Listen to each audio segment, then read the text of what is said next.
الله اکبر. مثل این جوانهایی که امروز در خانه های مردم می درآیند، روشون سیاه بدبختا را.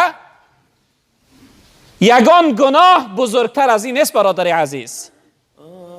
از همه بزرگترین گناه پیغمبر بزرگوار گفتند بعد از شریک آوردن به خدا این چی هست؟ زنا هست. یعنی به یک زنی که متاسفانه امروز بعضی زنهای شوهردارم در این راه فحشا و بد برآمدند. یک روز یک برادر نزد من آمد شکایت کرد که حضرت از زنم گفت جدا شدیم، 3 فرزند دارم. سببش چی؟ سببش گفت زن من از روی این تلفن بدبخت به یک شخص صحبت کرده، او شخصیت به این رفت و آمد و معامله و مناسبت داشته.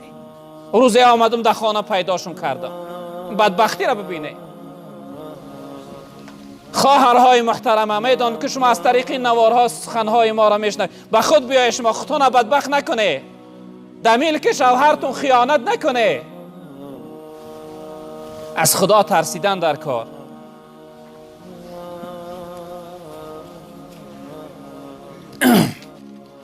پیغمبر بزرگوار صلی الله علیه وسلم 3 گروه مردم بسیار وعیدی سختی براشون گفتن 3 لا یکلمهم الله یوم القیامه. 3 گروه مردمی هست که خداوند به این 3 گروه مردم در روز قیامت صحبت نمیکنه. چخیل صحبت نمیکنه؟ انسان گناهگار میخواهد در قیامت نزد خدا عذر بیاره، بخشش بپرسه، بگه پروردگار من ندانستم، نفهمیدم، از بیسوادیم بود، از جاهلیم بود. میخواست از عذر بیاره تا اینکه خدا رحم کنه به حالش. اما خداوند نمیخواست است به این جمله مردم صحبت کردن، نمیخواست است که سخنهای اینها را بشنوه. لا یکلمهم الله یوم القیامه ولا یزکیهم. گناهی این 3 گروهی مردم خداوند نمیبخشیده است. برادری بزرگوار، جناب پیغمبر صلی الله علیه وسلم در یک روایت صحیح گفتن که خداوند 100 رحمت داره، یک رحمتش در دنیا تقسیم کرده است، 99 تاش به قیامت برای گناهگارهای یعنی بنده هاش گذاشته است. اما رب العالمین نمیخواسته است که به این 3 گروهی مردم صحبت کنه و گناهی 3 گروه نمیبخشیده است. یعنی از او 99 رحمت آخرت پروردگار محروم و بینصیب از زناگر. ولا ینظر الیهم. به حال این 3 شخصیت نظری رحمت نمیکرده خداوند، نمیخواست است ببینشون. برادر عزیز بزرگوار، خیلی وعیدهای سختی. یک بار فکر کن، خدا نمیخواه با تو صحبت کنه، خداوند گناهات نمیبخشه و خداوند نمیخواست است که ببیند. چی نوعی که امروز در دنیا یک کس بد میبینی، یک کس بد میبینی، نمیخواهی که ببینیش ناراحت میشه، در حال قوقات یعنی میگیرانی. رب العالمین هم نمیخواست از در قیامت ببینه اینها را. ولهم عذاب علیم. برای این 3 گروه مردم سختترین عذاب خداوند عذاب میداده است. عذاب خدا سخت است برادر. فکر نکن عذاب خدا، عذاب آخرت مثل عذاب دنیا هست. عذاب دنیا به قدر طاقت انسان است، عذاب آخرت از طاقت بیرون است برادر عزیز. رفته رفته زیاد شدن میگیره. عذاب آخرت در یک حالتی نیست که با او عادت کنی، اینس بگیری. عذاب آخرت خیلی است. جناب پیغمبر در یک حدیث گفتن که آتش های دنیا بیرون سوز هستند، اما آتش آخرت درون سوز است. چی نوع بیرون سوز و درون سوز؟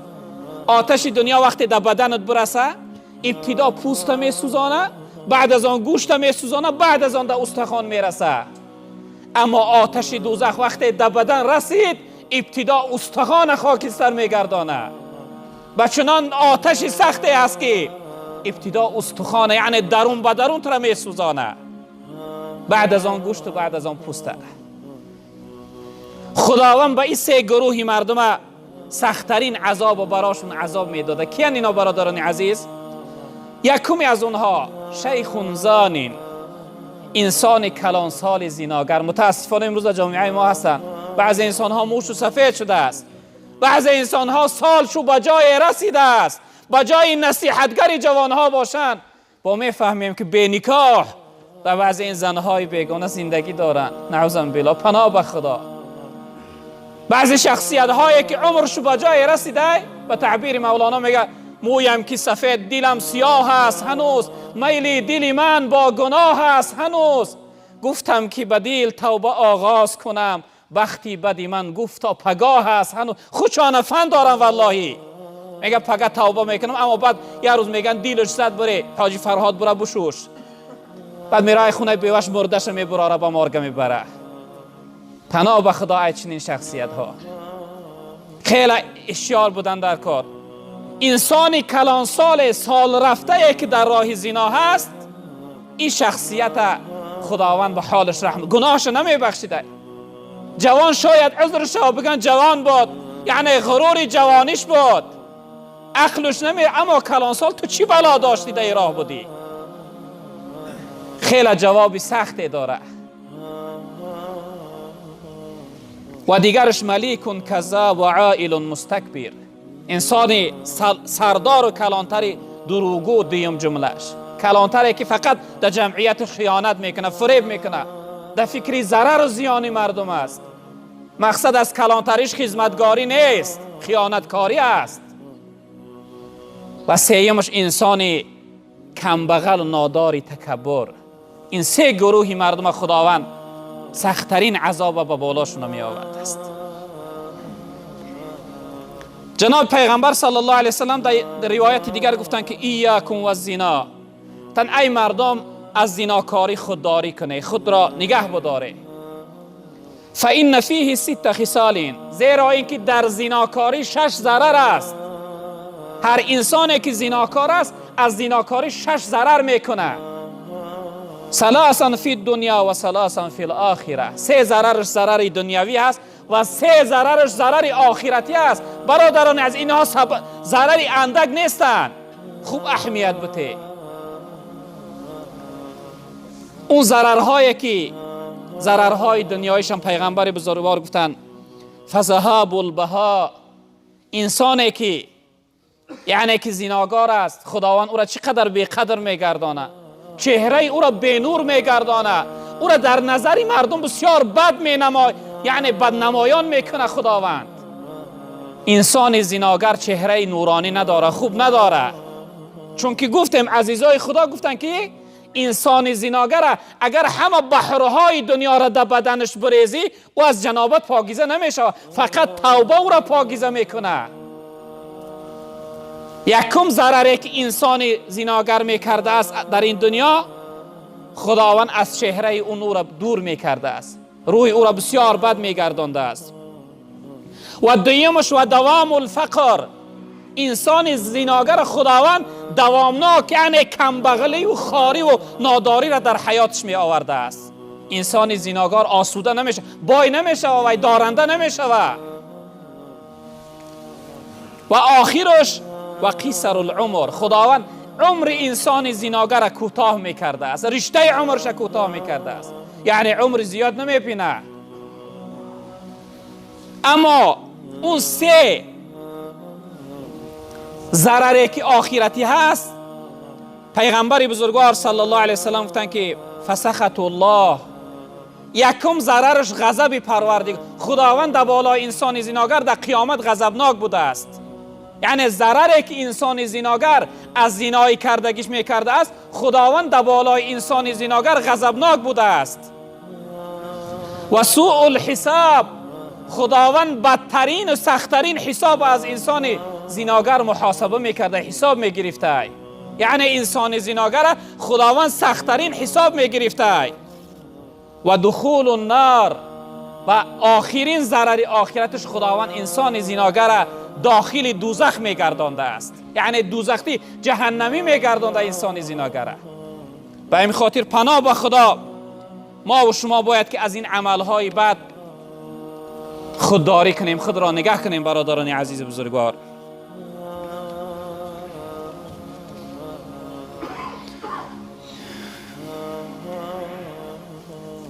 پیغمبر بزرگوار صلی الله علیه وسلم در روایت گفتن که من زنا ظنی به، گفتن هر شخصیتی که زنا کرد در اهل او زنا کرده می شود. یک مقاله تاجیکی هم دادی، در کسی را زدی در تا میزنن، پیغمبر بزرگوار گفتن که هر انسانی که زنا کرد حتما در اهل او زنا کرده می شود. عزیزای خدا حکایت میکنن، میگن یک جوانی مغرور بود، دارنده بای بچه، ولی اکثر دارنده های ما هستند در راه فحشا و بد. کم دارنده است که یعنی پاکیزه و خدا ترس و به تقوا باشه. یک جوانی دارنده بود، کاری هر روزش فقط همین یعنی دختربازی و زنا کردن بود. عادتی هر روزه دائمی داشت. میگه هر روز اون رفیقا و شخصیت های همراهش بودن، یعنی دوستاش، اونها را میگو برای من یعنی یک زنی نو یک دختر دیگرگون بیاره، می آوردن. روزی میگه این جوان گفت که بسوی اون دوستایی که یعنی می آوردن براش دخترها را، گفت این دخترهای شهر، یعنی این دخترهای روسی بگن سوریمین دیل من زدن، اینها یعنی لباس ها تا بدر ناکرده در بالات میپرن، یعنی اینها در حال چی میکنن؟ من میخواهم که یک دختر دیهاتی، یک دختر قشلاقی قطعی یعنی با او یعنی این کار بده زنا را انجام بدیم، برای من از یگان قشلاق بروه یگان دختر قشلاقی بیاره، تا اینکه با اونها کم ایمان دارن، کم شرم و حیا دارن، با اونها با یعنی این کار دیگرگون است. میگه این رفیقاش رفتن از یعنی کدام دیهاتی رفتن آوردن یک دختری را. این شخصیت وقتی آمد اون حجره که دائما این کار انجام میداد داخل شد، میگه دید یک دختری هست، وجودش میلرزه، در سرش یک رومال کلان محکم کردگی. بعد از آن آمد میگه از قفا در آغوش گرفت این دختره و اون مهربانی کرد. وقتی این جانب تاو داد، وقتی رومالش از سرش بیرون کرد، دید که خواهر خودش است، دید که خواهر خودش است. بعد از اون میگه در حال قفا رفت، قفا گرفت خوچه. گفت تو کجا آمده؟ گفت نمیدانم کجا آمده، من در راه میرفتم، دو جوانی به من صحبت کردن، دیلی من نیافتن، برای من پول وعده کردن، گفتن یک رفیق داریم بیا برو با او تو برو از پول زیاد میدم. من راضی شدم. پیغمبر بزرگوار گفتن کسی که زنا کرد حتما با اهل او زنا کرده میشه. به این خاطر برادران عزیز بزرگوار، از این کارهای بد باید ما و شما خودداری کنیم. پیغمبر بزرگوار گفتن که از زنا و الغنا لا یجتمعان ابدا، دارندگی و زناکاری در یک شخصیت جمع نمیشه. انسان زناگر یعنی قشاق و حیاتش بی برکت و به بدی میگذره. به همین خاطر جوانهای محترم، از شما هم خواهش دارم که از این راههای بد خودداری کنید. حتی سخن تلفنی هم باشه حرام است. اگر گپ زدن بده، فقط انسان در یک حالت اجازت داره. کدام حالت است؟ یک دختر گرفتنی میشوه، به خاطر دیدن وی میتونه وی برای ببینه، با او صحبت کنه، یعنی خصلتی خچه براش بگه که من چنین جوان هستم، چنین فعل دارم، چنین رفتار دارم و صدای او را بشنوه، میتوانه. این که سالش قطعی صحبت کنه، اینش حرام است برادران عزیز. از این خودداری کنه که خیلی گناهی بزرگ است. هر شخصیتی که زنا کردی حتما این عملی بده از اهل خود، از نزدیکات یعنی منتظر باش، انتظاری داشته باش که حتما میبینی. خداوند بزرگوار این جمعیت ما را، جوانهای ما را از این راه بد پروردگارا معنی دور بساز. پروردگار این مسجد ما را زدتر تیزتر آباد بگردان. پروردگار این جمعیت در دلها هر امید و آرزو مراد و مقصدی داشته باشند به مراد و مقصد برسان. پروردگار در کسب کار حلال این جمعیت برکت ها عطا بفرما. پروردگار مشکلی های دینی و دنیوی ما را آسان بگردان. پروردگار به فرزندای ما را فرزند صالح عطا بفرما. محبوسا و زندانیامون آزادی نصیب بگردان. پروردگار طالب علم هامون علم نافع و مفید نصیب بگردان. زنها و مادرها و خواهرهامون در پرده حیا خودت مستور بگردان. پروردگار بار اله این جمعیت در دلها هر امید و آرزو مراد و مقصد داشته باشند به مراد و مقصد برسان. برادر در حق پدر و مادرشون دعا پرسیدن، پروردگار این پدر و مادر غریق رحمت شایسته جنت بگردان. قبرهاشون پر نور، روحاشون شاد، جاهاشون جنت بگردان. یک برادر عزیز یک ایشان بچه دیگر در حق برادرشون ایشان علاءالدین دعا پرسیدن که چند ماه پیش اینجا وفات کردن، ما جنازش خوانده بودیم. پروردگار عزیز ایشان غریق رحمت شایسته جنت بگردان. قبرش پر نور، روحش شاد، جاش جنت بگردان. پروردگار قبرش باغ از باغهای جنت بگردان. پروردگار در برابر این مصیبت برای اهل بیت صبر جمیل ثواب بزرگ نصیب بفرما. پروردگار هر چیزی که رضای خودت برای ما نصیب بگردان. از قهر غضب ما را در حفظ امان نگه بدار. پروردگار خاتمه ما به خیر بگردان. و صلی الله